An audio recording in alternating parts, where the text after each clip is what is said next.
Ісландія – великий острів у Атлантичному океані між Гренландією та Норвегією. І найзахідніша країна Європи, яка має найпівнічнішу столицю у світі.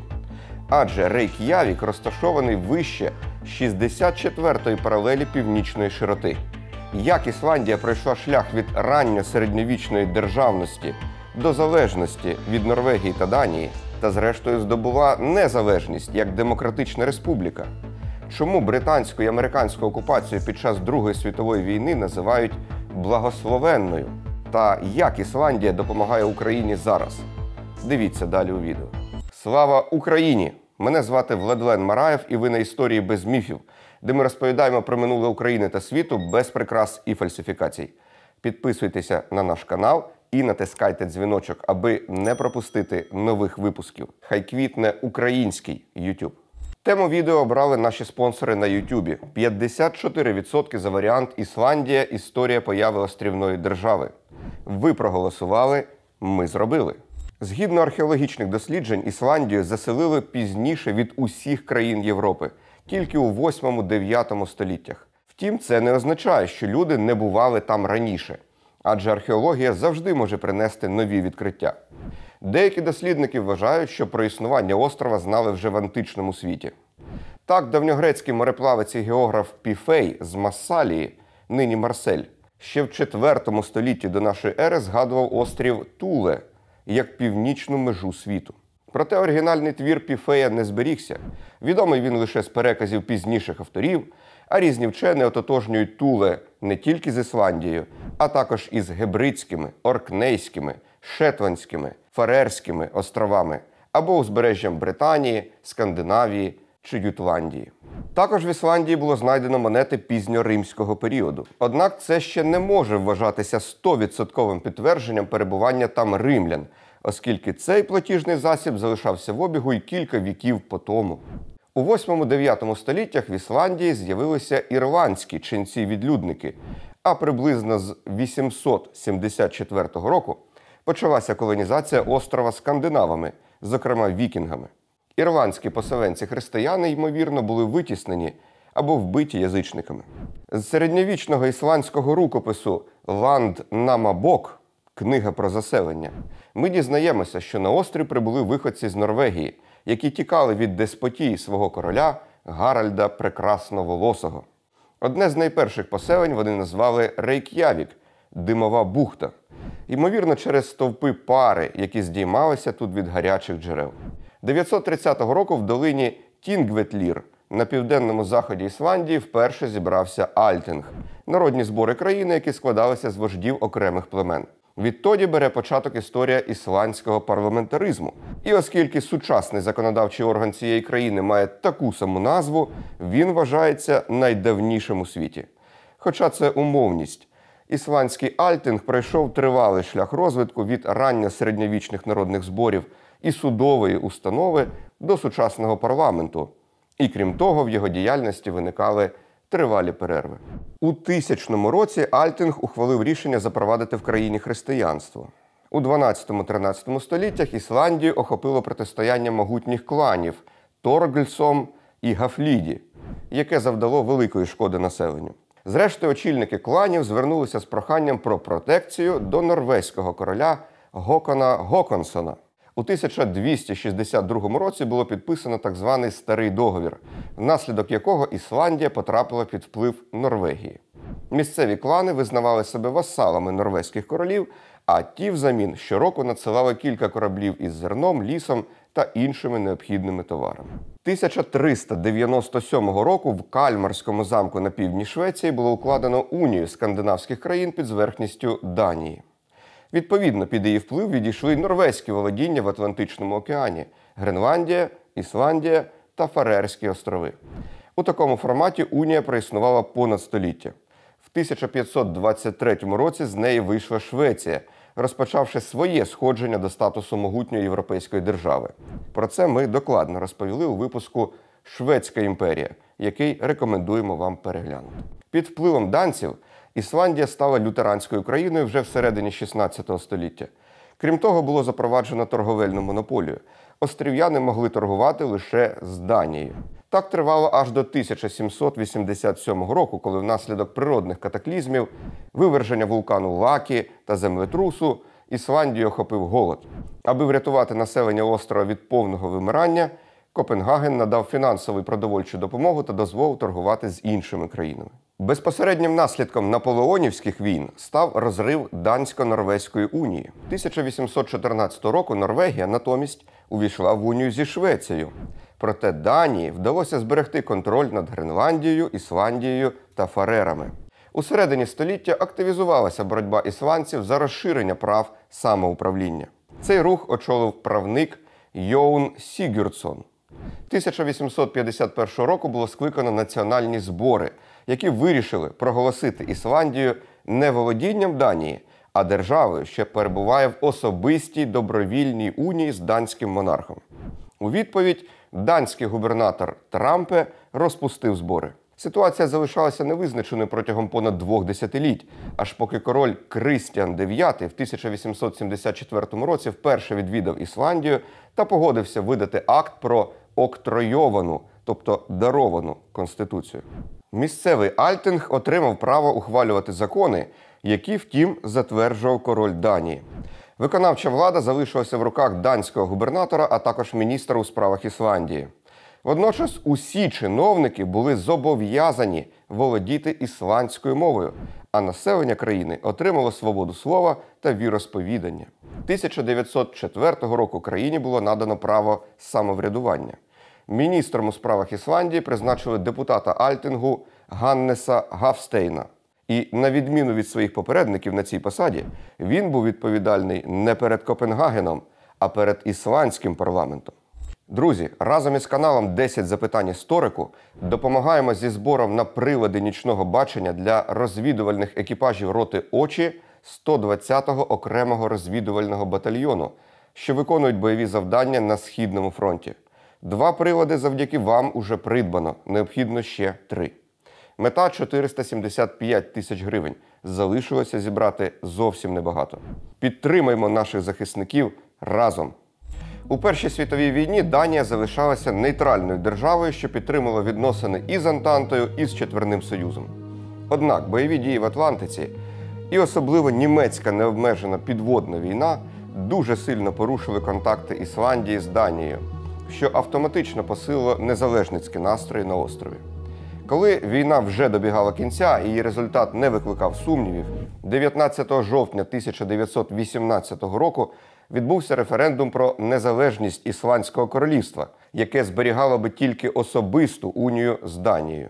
Таке рішення підтримали 92,6% учасників, хоча явка виявилася дуже низькою – менше 44%. Вочевидь через те, що на острові сталося чергове потужне виверження вулкана, а крім того спалахнула пандемія іспанського грипу. Офіційний Копенгаген не заперечував проти рішення референдуму і 1 грудня набув чинності договір про унію. Ісландія стала окремим королівством за формального збереження влади данського короля Крістіана X. Також Данія відповідала за оборону Ісландії та представляла її на міжнародній арені. Однак усі міжнародні угоди мав затверджувати ісландський Альтинг, а крім того, ісландці отримали можливість засновувати і власні дипломатичні представництва. Окрема стаття договору про унію передбачала можливість її розірвання в односторонньому порядку, але не раніше, ніж через 25 років. Вся внутрішня політика покладалася на Альтинг, який обирав прем'єр-міністра, а той формував склад уряду. Напередодні Другої світової населення Ісландії становило близько 120 тисяч осіб, а основою економіки вже протягом багатьох століть було рибальство, вівчарство та сільське господарство. Велика депресія початку 30-х сильно вдарила по країні, оскільки вартість експортної продукції дуже впала. Довелося запроваджувати масштабні громадські роботи, а також державну монополію на торгівлю алкогольними напоями, що стало важливим джерелом надходжень до бюджету. У 1934 році була заснована Національна партія, яка пропагувала уявлення про верховенство арійської раси, антисемітизм, у якості символіки використовувала червону свастику і виступала за заміну демократичного Альтингу на корпоративний парламент. Тобто такий, де представництво мали би не політичні партії, а різні галузі економіки та культури. Однак суттєвої популярності в суспільстві ці ідеї не отримали. Кількість членів національної партії ніколи не перевищувала 450, і вона не змогла провести в парламент жодного представника. Не набагато популярнішими в Ісландії виявилися і крайні ліві. Місцева комуністична партія в 1937-му здобула 3 місця в Альтингу з 49. В політиці країни домінували консерватори та ліберали. Нацисти після приходу до влади в Німеччині почали виявляти неабиякий інтерес до Ісландії. Не випадково одне з їхніх найбільш таємничих окультних товариств мало назву «Туле Гезельшафт» – «Товариство Туле». Рейхсфюрер СС Генріх Гіммлер вважав, що внаслідок доволі ізольованого географічного розташування в Ісландії живуть так звані чисті арійці зі світлим волоссям і світлими очима, виховані на давньоскандинавських сагах. У 1939 році в Рейк'явік був призначений генеральний консул Німеччини Вернер Герлах. Він був ревним націонал-соціалістом і отримав завдання налагоджувати контакти з місцевим населенням, пропагувати ідеї нацизму, сприяти поширенню симпатій до Німеччини. Однак, діставшись ісландської столиці, Герлах був страшенно розчарований. Збереглися нотатки, в яких дипломат нарікає на ісландців. Мовляв, вони виявилися надто далекими від уявлень нацистів. Молодь більше не має уявлення ні про саги, ні про історію Ісландії, ні про сім'ю, ні про расу. Єдина відносно прийнятна школа – католицька. В усіх інших діти вчаться лише сперечатися. Бракує дисципліни. Всі сплять до 10-ї ранку, а жінки – до 12-ї. Чоловіки працюють нерегулярно, безробіття. Постійні незручності вдень і вночі від божевільних чи п'яних чоловіків. Цілу ніч об 11-й, 12-й, 2-й телефонують п'яні ісландці і вимагають розмови зі мною. Жахливе зловживання алкоголем. Від шляхетної нації та гідності не залишилося нічого, крім рабства, непорядності, підлабузництва і приниження. У березні 1939-го Німеччина попросила дозволу використовувати аеродром Рейк'явіка в інтересах Люфтваффе. Однак ісландський парламент відповів відмовою, не дозволивши навіть посадку цивільних літаків авіакомпанії Люфтганза. 9 квітня 1940-го німці розпочали операцію «Везерюбунг» – вторгнення в Данію та Норвегію. Опір данців було зламано за кілька годин, а країна окупована при збереженні формального суверенітету. Однак ця подія дала підстави Лондону більше не рахуватися з Копенгагеном. На перший план вийшли інтереси безпеки, власне, Британських островів. Якби німці захопили ще й острівні володіння Данії в Атлантиці та розбудували там свої бази, становище британців могло значно ускладнитися. Вже 12-13 квітня кораблі Королівського флоту прибули в Торсгавн, і висаджений десант без жодного опору окупував Фарерські острови, розташовані приблизно на півшляху від Британії до Ісландії. Стало цілком очевидним, що наступною буде Ісландія. Необхідність її окупації лобіював Вінстон Черчилль, на той час ще не прем'єр-міністр, а перший лорд Адміралтейства. Між Канадою та Англією розташовані острови Ньюфаундленд, Гренландія та Ісландія. Усі вони поблизу найкоротшого шляху або великого кола між Галіфаксом і Шотландією. Кораблі, що базуються на цих етапних пунктах, могли би контролювати весь цей шлях секторами. У Гренландії категорично бракувало необхідних ресурсів, але інші 2 острови швидко могли бути перетворені на хороші військові бази. Свого часу було сказано: хто володіє Ісландією, той тримає в руках пістолет, націлений на Англію, на Америку і на Канаду. Згідно з цим, ми за згодою ісландського народу окупували Ісландію 1940 року, коли німці захопили Данію. Тепер ми могли використовувати її для боротьби з німецькими підводними човнами, і у квітні 1941 року ми організували там бази для наших ескортних кораблів та авіації. Але Вінстон казав неправду. Ні про яку згоду ісландського народу мова не йшла. Офіційний Рейк'явік просто поставили перед фактом, коли британська флотилія з'явилася неподалік столиці. В Лондоні і не збиралися прохати дозволу на окупацію, оскільки були переконані у відмові. Ісландці заявляли про дотримання суворого нейтралітету. Шановні глядачі, команда «Історії без міфів» висловлює вам подяку за підтримку. І нагадую, що допомогти створювати для вас нові відео можна через платформи Patreon, BuyMeACoffee або шляхом спонсорства на YouTube. Ставши патроном або спонсором нашого каналу, ви отримаєте ранній доступ до нових відео, до списків рекомендованих джерел і літератури та зможете голосувати за вибір тем на наступний місяць. Допомогти історії без міфів можна і переказом на картку Приватбанку, на Монобанку або PayPal. Реквізити та посилання в описі цього відео. Операція з висадки отримала кодову назву «Виделка». І її запланували на світанок 10 травня 1940 року. Той самий день, коли німці розпочали великий наступ на Люксембург, Нідерланди, Бельгію та Францію. Британська флотилія була невеликою. Вона складалася з важкого крейсера «Бервік», легкого крейсера «Глазго» та двох есмінців ескорту «Fearless» і «Fortune». Під час переходу океан був дуже неспокійним і чимало десантників страждали від морської хвороби. Один із них навіть чинив самогубство. Як виявиться згодом, це буде єдина втрата британців під час окупації Ісландії. О першій 47-й ночі при наближенні до ісландського узбережжя зі стартової катапульти крейсера «Бервік» запустили розвідувальний гідролітак «Волрес», який облетів Рейк'явік і сполошив містян, незвиклих до появи аеропланів. На світанку люди почали збиратися на набережній. Ісландці мали тільки невеликі поліцейські підрозділи, які не чинили опору британській висадці. Як все відбувалося, змалював ісландський дослідник Егіль Бjarnason.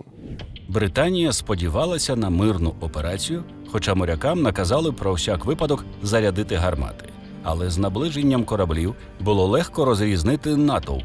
Усі стояли зовсім нерухомо, навіть поліція. Британський консул, за словами очевидців, поплескав по плечу поліціянта, який стояв посеред натовпу, і запитав: «Не могли би ви попросити натовп трохи відступити, аби солдати могли зійти з есмінця?» Поліціянт, у посадові обов'язки якого, певно, не входила допомога іноземним загарбникам, просто кивнув: «Звичайно». О 6 ранку перший полк солдатів спокійно стояв біля гавані. Якийсь дуже п'яний чоловік пройшов крізь натовп і підняв кулак, погрозливо помахав ним у напрямку одного солдата. Інший кинув цигарку в дуло гвинтівки. Потім вони з рештою натовпу розійшлися. Ось і весь опір. Британці безперешкодно висадили на берег 746 морських піхотинців під командуванням полковника Роберта Стерджеса, ветерана Першої світової війни, учасника Дарданельської десантної операції.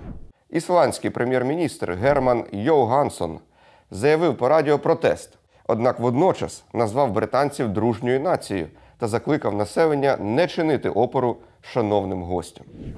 Британці затримали всі німецькі торговельні кораблі в ісландських портах і заарештували генерального консула Вернера Герлаха. Його вивезли в Лондон, а потім невдовзі відпустили в Німеччину в порядку обміну дипломатами.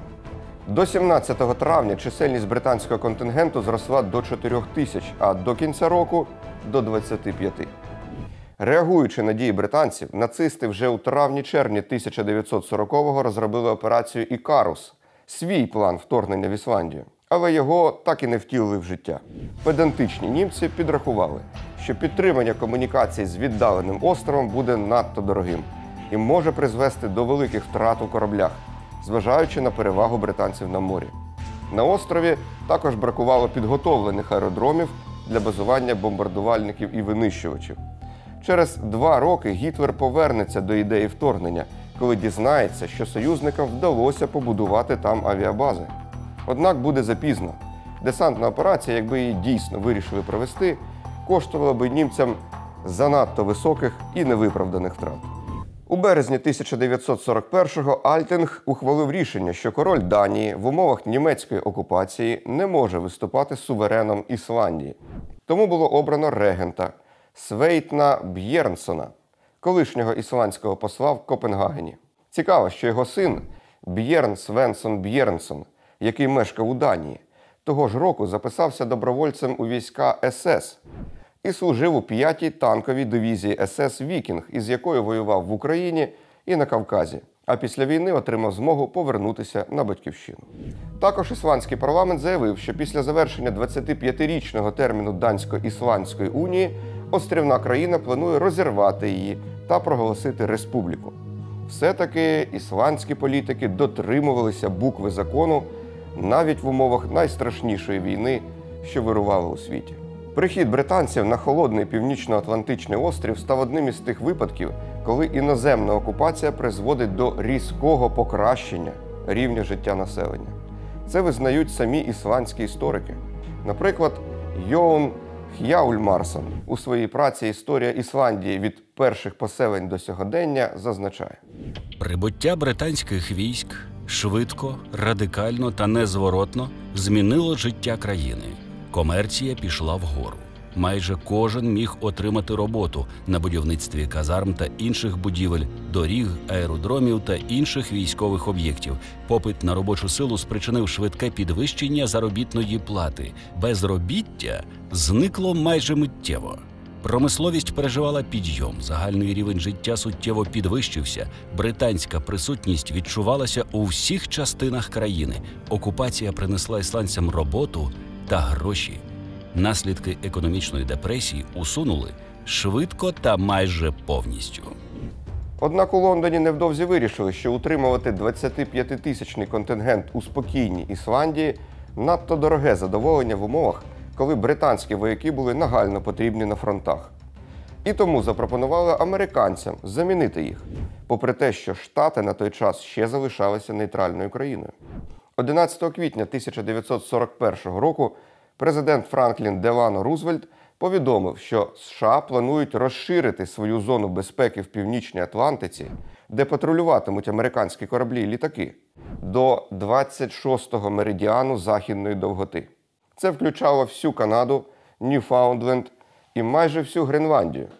А невдовзі було подовжено ще далі на схід, із включенням Ісландії. 7 липня 41-го на острові почав висадку 40-тисячний американський контингент. США гарантували Рейк'явіку виведення цих сил після завершення війни. Після приходу американців більшість британців залишили Ісландію. Німецька розвідка відверто прогавила заміну британського контингенту на американський. Щойно призначений заступник начальника зовнішньої розвідки Служби безпеки Вальтер Шелленберг згадував: Абсолютно несподівано для нас американці висадилися в Ісландії, щоб надати підтримку британцям. Відомство адмірала Канаріса Абвер взагалі не мало ніяких даних про це. У моє управління надійшло тільки одне повідомлення з Данії, яке могло би нас навести на думку про те, що затівається, але воно застрягло у Гіммлера. У підсумку Гітлер дізнався про те, що трапилося, тільки з зарубіжної преси, та й то із великим запізненням, оскільки органи Міністерства пропаганди, які віддали доставкою зарубіжних газет, погано функціонували. 16 серпня 1941 року на зворотному шляху з Ньюфаундленда після підписання Атлантичної хартії з Рузвельтом у Рейк'явік завітав Черчилль. Він так змалював цей епізод. Коли я прибув у порт, великий натовп людей зустрів мене напрочуд тепло і галасливо, і дружні привітання повторювалися всюди, щойно люди дізнавалися про нашу присутність. Апогей їхнього захоплення припав на наш від'їзд у другій половині дня. Нас проводжали такими криками та оплесками, які, я певен, дуже рідко можна було почути на вулицях Рейк'явіка. Схоже, Черчилль у своїх мемуарах мав на меті аргументувати власну позицію. Буцімто окупація відбулася за згоди ісландців і була сприйнята ними з великим ентузіазмом. З серпня 41-го до червня 42-го в Ісландії було сформовано 13 союзницьких арктичних конвоїв, які перевозили військові поставки в совєтські порти Мурманськ і Архангельськ. Ця практика припинилася після розгрому німецькими бомбардувальниками та субмаринами сумнозвісного конвою PQ-17.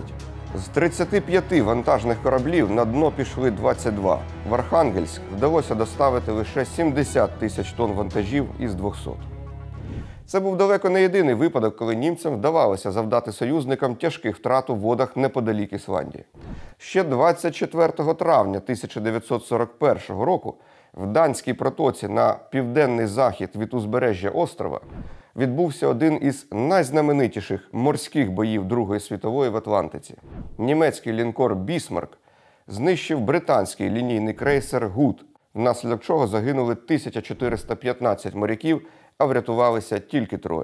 Проте 3 дні по тому британці все ж наздогнали пошкоджений «Бісмарк» посеред океану на захід від французького Бреста і відправили його на дно. Безпосередньо ж на території Ісландії протягом всієї війни бойових дій практично не відбувалося. За вкрай рідкісними винятками, як от, скажімо, потоплення німецькими Фоке-Вульфами 200 «Кондор» британського танкера «Ель Грілло» в порту Сейдісфьордюр. Країна вважалася відносно безпечним місцем, настільки, що наприкінці 1942 року навіть обговорювалася ідея зустрічі Черчилля, Рузвельта і Сталіна в Ісландії. Причому такий варіант пропонував саме Сталін, відомий параноїдальним страхом за власну безпеку. Втім, ці перемовини ні до чого не призвели, і перше рандеву Великої Трійки відбулося тільки через рік у Тегерані, про що на «Історії без міфів» є окреме відео.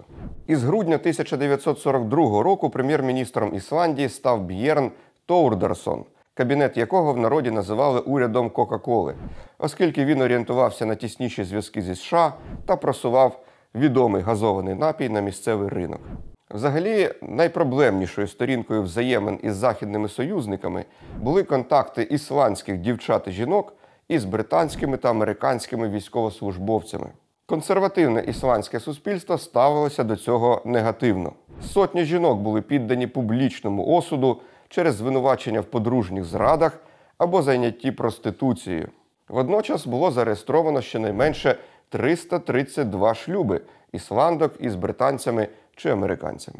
У грудні 1943-го сплив 25-річний термін дії угоди про Дансько-Ісландську унію, і на острові почали підготовку до проголошення повної незалежності. З 20 по 23 травня 1944-го відбувся референдум щодо незалежності, на якому 99,5% учасників проголосували за розірвання унії з Данією. 17 червня Ісландія була проголошена повністю незалежною республікою. Першим президентом держави парламент обрав екс-регента Свейтна Б'єрнсона. Масштабні святкування відбулися в долині Тінгветлір, там само, де протягом багатьох століть збирався ісландський Альтинг. Король Данії Крістіан X надіслав своїм колишнім підданим лист привітання, хоча і досі перебував на окупованій німцями території. Проте до самої смерті в 1947-му він використовував титул «Король Ісландії». Так, Ісландія здобула незалежність від Данії в умовах Другої світової війни та американсько-британської окупації. Сучасний британський дослідник Річард Сейл відзначає, що в Ісландії досі є упереджене ставлення до данців, особливо серед старшого покоління. Ісландці щиро вважають данців поневолювачами своєї країни. Ісландія під владою данської корони, на думку ісландців, залишалася бідною та постійно розорюваною, ізольованою та неосвіченою країною. Старше покоління ісландців ще пам'ятає прислів'я «У данців хороші правила гри лише для данців», що сьогодні можна перекласти як «краще б їм сидіти у себе в Данії та грати там у своє лего». Молоді ісландці сприймають історію інакше. Данська мова досі вивчається в школах. Англійська стала в Ісландії обов'язковою для вивчення лише в 1998 році.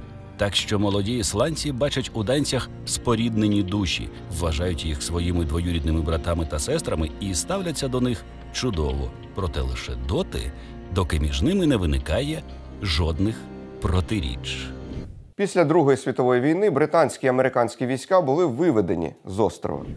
Однак уже 1949 року Ісландія стала співзасновницею НАТО. І за 2 роки американці відновили військову присутність на щойно збудованій авіабазі Кеплавік. Вони знову пішли звідти в 2006-му, але ненадовго. Були змушені повернутися через 10 років, аби впоратися зі зростанням російської військової активності навколо Ісландії. Сучасна Ісландія – демократична парламентська республіка з населенням близько 400 тисяч осіб. Єдиний член НАТО, який не має власних збройних сил, тільки берегову охорону, аварійно-рятувальну службу та поліцію. Тому оборона країни покладається на союзників із Північно-Атлантичного альянсу. Ісландія активно підтримує Україну у відсічі російській широкомасштабній агресії. Вона приєдналася до економічних санкцій проти Росії, закрила своє посольство в Москві, виділяє кошти на підтримку української енергетики та чеську ініціативу із закупівлі боєприпасів для нашої країни. Разом з Естонією передала військово-польовий шпиталь. Також парламент Ісландії визнав Голодомор 1932-33 років геноцидом українського народу, а міська рада Рейк'явіка назвала одну з площ в центрі міста на честь Києва. Дорогі друзі, аби квітнув український YouTube, прошу вас підписатися на «Історію без міфів», натиснути дзвіночок, поставити вподобайку цьому відео та написати коментар. Дякую за перегляд. Слава Україні!